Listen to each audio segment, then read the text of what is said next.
Assalamualaikum warahmatullahi wabarakatuh. Welcome back to my YouTube channel. Nah, kali ini aku mau bercerita pengalaman aku kenapa bisa sampai dikuret 2 kali, padahal keguguran 1 kali, kenapa dikuretnya sampai 2 kali.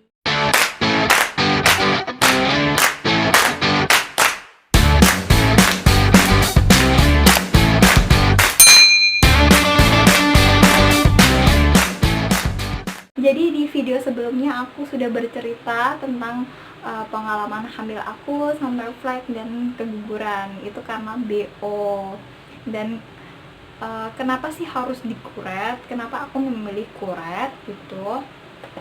Padahal jaringan itu sudah keluar dengan sendirinya.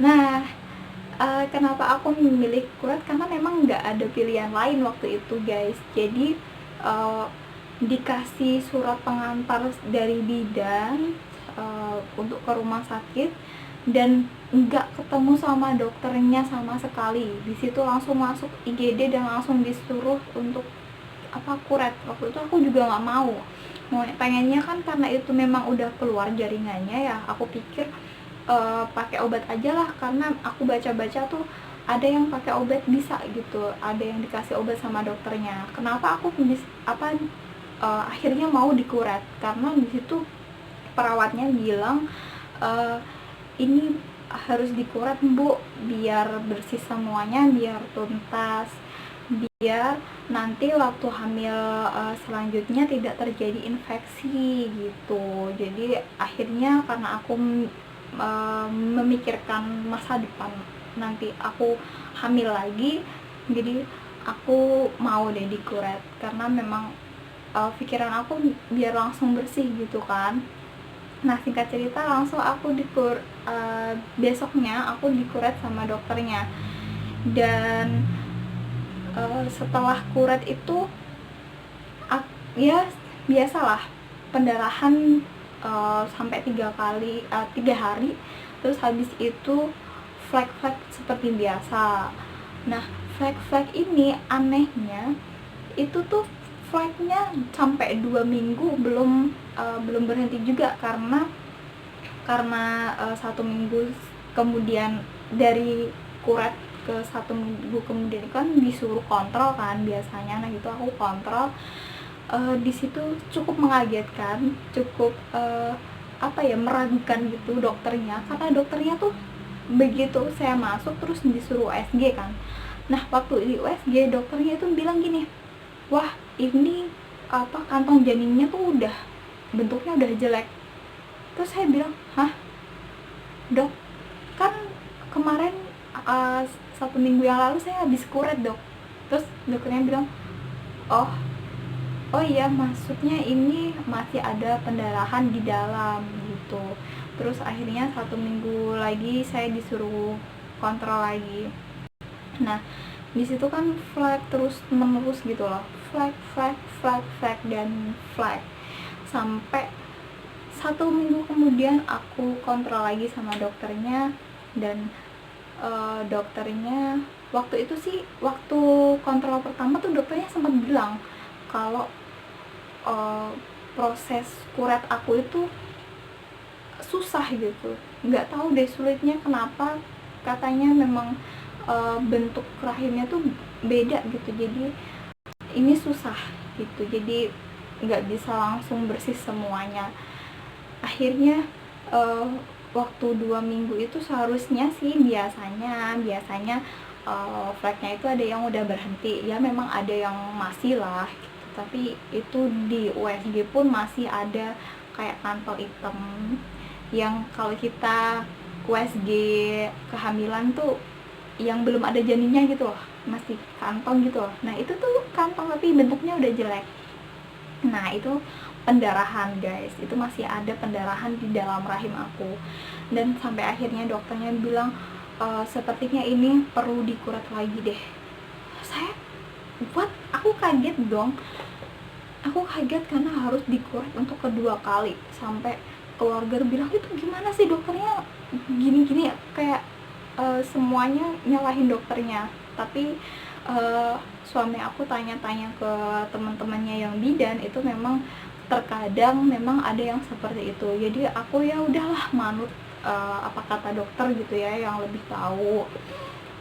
Kita pasrah aja gitu. Terus akhirnya dikuret 2 kali dong guys, dan dikuret 2 kali itu ya prosesi kuret tuh kan karena dibius total ya, jadi nggak kerasa apa-apa. Abis itu juga setelah bangun juga nggak kerasa apa-apa, nggak sakit nggak apa, cuma memang mengeluarkan darah. Nah di kuret yang kedua itu darahnya itu cuman waktu di rumah sakit, abis itu besoknya udah mampet, udah nggak flat nggak apa.